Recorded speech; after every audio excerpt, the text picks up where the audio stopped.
بڑی کمپنی کے لیے بل آؤٹ پلان تیار کر سکتا تھا، 0.1% کی پرسنٹیج کے ساتھ ورلڈ اسٹاک مارکیٹ کی ٹریڈنگ کی کمی بیشی کر سکتا تھا، مشکل سے مشکل سرمایہ کار کے ساتھ سودا طے کرنے میں اسے ملکہ حاصل تھا۔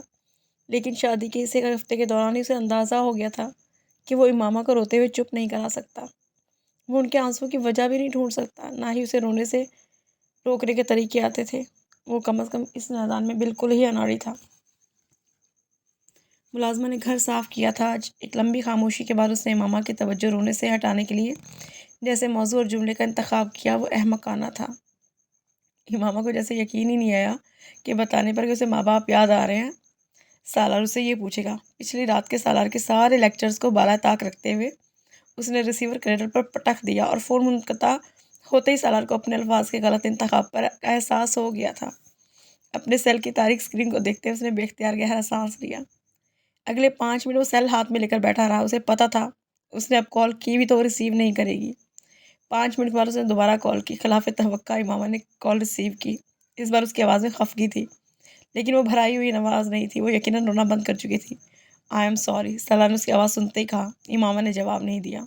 وہ اس وقت اس کی معذرت نہیں سن رہی تھی، وہ صرف ایک ہی بات کا جواب ڈھونڈنے کی کوشش کر رہی تھی۔ اسے سالار پر غصہ کیوں آ جاتا تھا؟ یوں چھوٹی چھوٹی باتوں پر اتنے سالوں میں جس ایک احساس کو وہ مکمل طور پہ بھول گئی تھی، وہ غصے کا ہی احساس تھا۔ یہ احساس اس کے لیے اجنبی ہو چکا تھا۔ اتنے سالوں سے اس نے اللہ کے علاوہ کسی سے کبھی کوئی گلہ شکوہ، کوئی شکایت نہیں کی تھی۔ کسی سے ناراض ہونا یا کسی کو خفگی دکھانا تو بہت دور کی بات ہے، پھر اب یہ احساس اس کے اندر کیوں جاگ اٹھا ہے؟ سعیدہ اماں، ڈاکٹر صفت علی اور ان کی فیملی، اس کی کلاس فیلوز، کولیگز، ان میں سے کسی کی بات پر بھی اسے غصہ نہیں آیا کرتا تھا۔ ہاں، کبھی کبھار شکایت ہوتی تھی، لیکن وہ شکایت کبھی لفظوں کی شکل اختیار نہیں کر سکی تھی۔ پھر اب کیا ہو رہا ہے اسے؟ امامہ کچھ کہو۔ وہ چونکی۔ نماز کا وقت نکل رہا ہے، مجھے نماز پڑھنی ہے، اس نے الجھے ہوئے انداز میں اسے کہا۔ تم خفا تو نہیں ہو؟ سالار نے اس سے پوچھا۔ نہیں، اس نے مدھم الفاظ میں آواز میں جواب دیا۔ وہ نماز کے بعد دیر تک اس سوال کا جواب ڈھونڈتی رہی، اسے جواب مل گیا۔ 9 سالوں میں اس نے پہلی بار اپنے لیے کسی زبان سے محبت کا اظہار سنا تھا۔ وہ احسان کرنے والے کے ہجوم میں تھی، پہلی بار محبت کرنے والے کے حصار میں آئی تھی۔ گلہ شکوہ، ناز نخرہ، غصہ، خفگی، یہ سب کچھ نہ ہوتا۔ اسے پتہ تھا کہ وہ جب روٹھے گی اسے منا لے گا، وہ خفا ہوگی تو اسے وضاحتیں دے کر دے گا۔ مان تھا یا گمان، لیکن جو کچھ بھی تھا غلط نہیں تھا۔ اتنے سالوں میں جو کچھ بھی اندر جمع ہو گیا تھا وہ کسی لاوے کی طرح نکل رہا تھا۔ آہستہ آہستہ وہ نارمل ہو رہی تھی۔ شام کو سالار اسے خوشگوار موڈ میں دیکھ کر حیران ہوا۔ یہ خلاف توقع تھا، خاص طور پہ دوپہر والے واقعے کے بعد۔ لیکن اس رات وہ اسے ڈنر کے لیے کہیں باہر لے گیا۔ وہ بے حد نروس تھی، لیکن بے حد ایکسائٹڈ بھی تھی۔ وہ کتنے سالوں بعد یوں کسی ریسٹورنٹ کے اوپن ایئر حصے میں بیٹھ کر باربیکیو کھا رہی تھی۔ کھانے کے بعد وہ دونوں ونڈو شاپنگ کی نیت سے مارکیٹ چلے گئے۔ سالار نے بڑی نرمی اور توجہ سے اسے خود کو سنبھالنے کا موقع دیا۔ اس سے ہلکی پھلکی باتیں کرتا رہا۔ کھانا ختم کرنے تک تو وہ نارمل ہو چکی تھی۔ عید کی خریداری کی وجہ سے مارکیٹ میں اس وقت کافی گہما گہمی تھی۔ وہ بہت عرصے بعد وہاں آئی تھی۔ مارکیٹ کی شکل ہی بدل چکی تھی۔ وہ بے حد حیرت سے نیو برانڈز کی دکانوں کو دیکھتے ہوئے وہاں سے گزر رہی تھی جو 8-9 سال پہلے وہاں نہیں تھی۔ ڈاکٹر صفت علی کی بیٹیاں یا سعیدہ اماں کے بیٹے اپنی فیملیز کے ساتھ جب بھی آؤٹنگ کے لیے باہر جاتے تھے وہ اسے بھی ساتھ لے جانے کی کوشش کرتے تھے، لیکن ان کے ساتھ باہر نہ جانے کا فیصلہ اس کا اپنا ہوتا تھا۔ وہ ان میں سے کسی کے لیے بھی مزید کسی مصیبت کا باعث نہیں بننا چاہتی تھی۔ شادی کو وہ صرف رہنے کی جگہ کی تبدیلی سمجھ رہی تھی۔ حالات کی تبدیلی کے بارے میں اس نے کبھی نہیں سوچا تھا، لیکن معجزات ہوتے ہیں، شاذ و نادر ہی صحیح، لیکن ضرور ہوتے ہیں۔ کچھ لوگ ہی؟ سالار کی آواز پر وہ بے اختیار چونکی۔ ہاں، کافی، اس نے جھجک کر کہا۔ میں شاپنگ کی بات کر رہا ہوں، اس نے کہا۔ نہیں، میرے پاس سب کچھ ہے، امامہ نے مسکرا کر کہا۔ وہ تو اب میرے پاس بھی ہے۔ اس کے چہرے پر بے اختیار سرخی دوڑ گئی۔ تمہیں میری تعریف اچھی لگی؟ سالار، باز آ جاؤ، میں نے تمہیں یہاں تعریف کرنے کو نہیں کہا۔ وہ بے ساختہ جھیمپی۔ تم نے جگہ نہیں بتائی تھی نا، صرف یہ کہا تھا کہ مجھے تمہاری تعریف کرنی چاہیے۔ اسے چھیڑتے ہوئے محسوس ہو رہا تھا۔